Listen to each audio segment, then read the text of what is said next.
Paano nga ba gumawa ng another Google account? Panoorin mo lang ang video na ito guys kung gusto mong gumawa ng panibagong Google account. So ang una natin gawin is buksan lang natin ang ating Google account. And then pindutin natin ang arrow na to.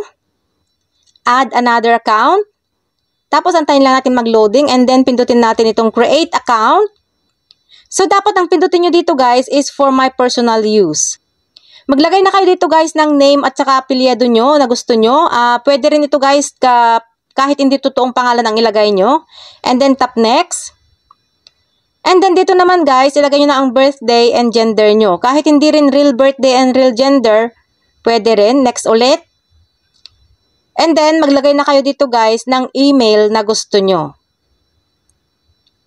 So kapag ganito ang lumalabas guys, ang ibig sabihin nito is taken na yan. Okay? Kaya nagbigay siya ng 3 choices dito sa baba na pagpipilian ninyo. Kaya pili tayo ng isa dito. Next ulit. Tapos maglagay na kayo ng password nyo. And then next ulit. So eto guys, okay na. Nakagawa na tayo. Okay, next ulit natin. At dito guys, scroll natin sa baba para mag-agree sa policy ni Google. So ayun na guys, okay na siya. Ngayon, i-check naman natin kung nandun na ba yung ginawa natin. So, balik tayo doon sa Google account natin. Pindutin natin ang ating itong arrow.